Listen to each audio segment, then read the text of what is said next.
atau salah? Ada video yang lagi viral seorang diaspora WNI Indonesia yang tinggal di Jerman. Dia bilang slogan Muslim umat damai itu tidak benar. Umat Muslim itu sebenarnya tidak damai. Yuk kita simak videonya. Ik kom aus Muslimenland. Dat is Woher? Ik kom aus Indonesia. Und ich war dort. Ich weiß, was Muslime ist. Die sagt immer, Muslime ist friedlich. Muslime ist nie friedlich. Sauber. Sekarang kita cek faktanya ya, dan silahkan Anda menilai sendiri apakah kakak di Jerman itu benar atau salah. Demo menolak sekolah Kristen di kota Parepare Sulsel Mei 2025. Penyegelan tempat ibadah Paskah di Teluk Naga Tangerang April 2025. Demo menolak ibadah Jumat Agung di Arsamani Kota Bandung April 2025. Milik kami itu RBDSG. Obrak-abrik warung di bulan puasa di Kota Garut Jabar Maret 2025. Demo menolak ibadah Rabu Abu di Arcamani Kota Bandung Maret 2025. Demo menolak kuliner non halal di Mall Kota Solo Februari 2025. Hal-hal yang berbau non halal atau haram, maka kita akan datang dengan jumlah massa yang lebih besar. Demo menolak kedatangan pendeta di Kota Palu Januari 2025. Itu tahun 2025 doang. Setiap bulan ada kasus intoleransi. Nggak perlu saya sebutin satu persatu. Kasus tahun 2024 dan 2023 itu jauh lebih parah lagi. Jadi silakan Anda menilai sendiri apakah kakak di Jerman itu benar atau salah. Ada video yang lagi viral seorang diaspora WNI Indonesia yang tinggal di Jerman. Dia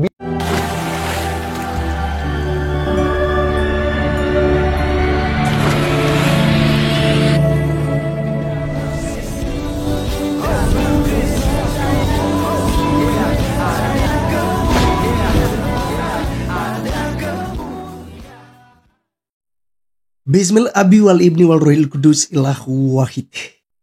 Demi nama Bapa, Putra dan Roh Kudus Allah yang Esa, dan kiranya damai sejahtera dari Tuhan Yesus Kristus menyertai kita semua. Pada kesempatan kali ini teman-teman sekalian, saya akan menanggapi apa yang disampaikan oleh Bang Permadi Arya terkait tentang seorang kakak yang ada di, apakah itu di Jerman ya, atau yang jelas di luar negeri, yang sedang menyatakan bahwa slogan Islam itu cinta damai itu tidak benar. Di Indonesia justru terjadi persekusi-persekusi terhadap agama minoritas. Ya. Dan itu memang terjadi, kawan-kawan. Berbeda di luar negeri sana, sekalipun Islam minoritas, itu mereka tidak ada penindasan-penindasan seperti itu. Ya. Tetapi di Indonesia kekristenan terus, ya, bukan cuma 1-2 kasus. Puluhan kasus intoleran, penolakan, pembubaran, dan ya anarkisme yang dilakukan oleh ya sekelompok Islam garis keras ini, teman-teman sekalian. Dan itu real terjadi.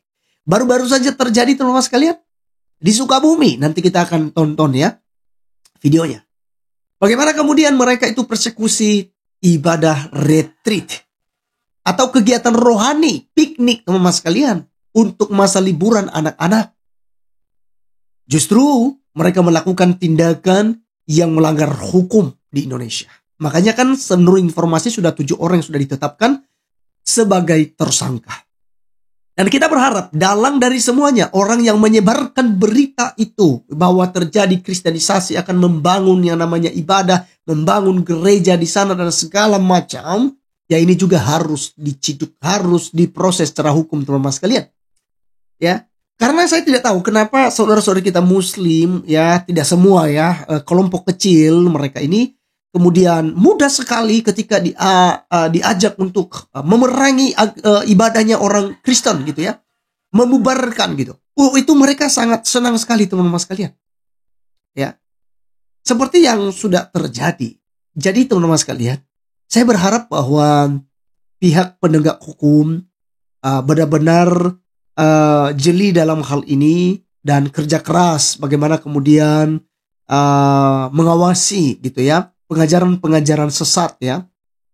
Karena kita tidak pernah lihat, teman-teman sekalian, dari Kristen namanya langsung serang masjid gitu ya, bubarkan ibadah-ibadah Islam seperti itu ya.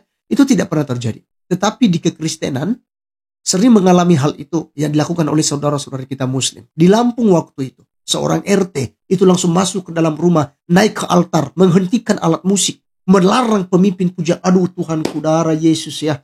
Teman-teman sekalian, saya tidak tahu jika saat saya pimpin ibadah lalu terjadi hal semacam itu. Ya saya tidak tahu juga apakah saya punya kesabaran atau tidak ya. Tapi saya berharap saya punya kesabaran. Ya. Semoga saja saya tidak marah ya. Karena ini orang sedang haleluya. Terima kasih Tuhan. Orang sedang menyembah teman-teman sekalian. Orang sedang berada di dalam suasana yang hening, intim dengan Tuhan. Tiba-tiba bubar. Tidak ada izin ibadah di sini. Mana izinnya? Wih, aduh Tuhanku. Ya, udah seperti itu lagi arogan ya. Ditahan dia itu arogan lagi itu. Karena dia orang kampung situ. Dia sudah bawa massa. Sehingga berani melakukan itu. Akhirnya dipenjara teman-teman sekalian. Tahu-taunya demo orang-orang Islam di Lampung. Ya, ancam pihak kepolisian supaya apa? Si Wawan ini itu dibebaskan kawan-kawan. Dan itu benar-benar bebas karena pihak kepolisian daripada terjadi perang agama di sana. Karena mereka angkat senjata teman-teman sekalian. Mereka bilang Islam siap berperang. Islam siap akan diancam kekristenan di Lampung kawan-kawan.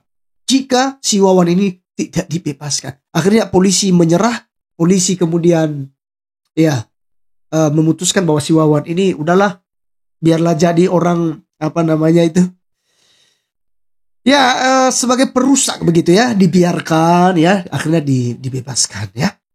Jadi teman-teman sekalian, inilah yang terjadi. Jadi sangat miris sekali. Nah baik teman-teman sekalian, saya kira apa yang disampaikan oleh Bang Abu Janda ya, Permandi Arya ya teman-teman sekalian, dan juga seorang kakak tadi ya di luar negeri, saya kira hal itu memang real terjadi. Dan oleh sebab itu saya ajak kita untuk menonton ya video yang terjadi atau video sadis ya, di mana sekelompok orang itu menyerang retreat anak-anak remaja di Kecamatan Cidahu, kalau nggak salah Kampung Sangkil ya, di Sukabumi. Baik, kita simak sampai selesai berikut videonya.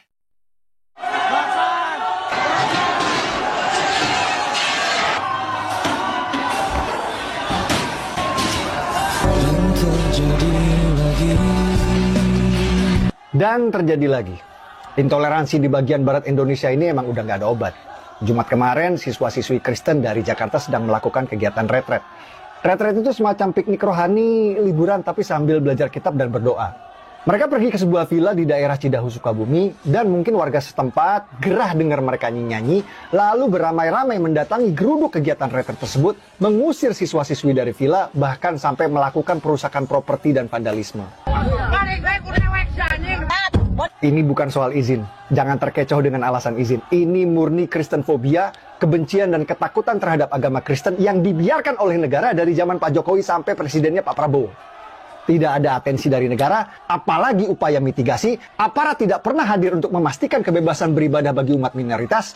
Ini realita di Indonesia bagian barat, Indonesia yang Kristenfobia. Dan karena pemerintah wilayah barat selalu tutup mata, bahkan seringkali memihak pada warga intoleran, mungkin kita anggap saja wilayah Indonesia bagian barat ini adalah memang tempat untuk kalian umat Kristen ikut memanggul salib. Jadi kalau kalian umat Kristen ingin merasakan tantangan dan penderitaan Yesus, beribadahlah di wilayah Indonesia bagian barat. Saya jamin kalian akan tahu rasanya ikut memanggul salib. Sehubungan dengan terjadinya insiden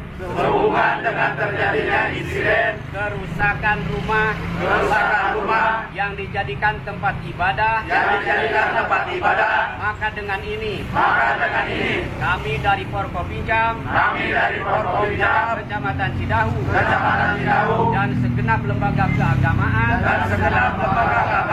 Kecamatan Cidahu serta tokoh masyarakat, tokoh pemuda menyatakan satu, bahwa situasi dan kondisi di wilayah Kecamatan Cidahu kondusif dan siap memelihara menjaga stabilitas keamanan di wilayah Kecamatan Cidahu.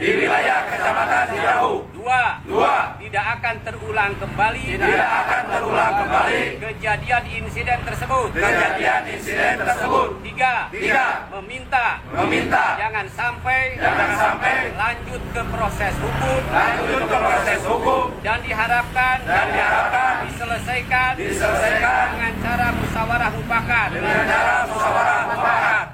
4. Kami siap untuk mengganti kerusakan dan memperbaiki rumah tersebut. 5. Meminta kepada pemilik rumah agar rumah tersebut difungsikan sebagai rumah atau tempat tinggal dan tidak dijadikan rumah ibadah. 6. Bahwa insiden tersebut bukan pengerusakan tempat ibadah.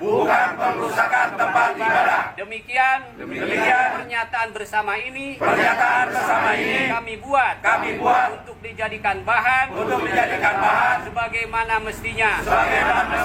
Cidahu 28 Juni 2025 yang menyatakan Forkopimjam, lembaga keagamaan, tokoh masyarakat, tokoh pemuda, Kecamatan Cidahu. Terima kasih.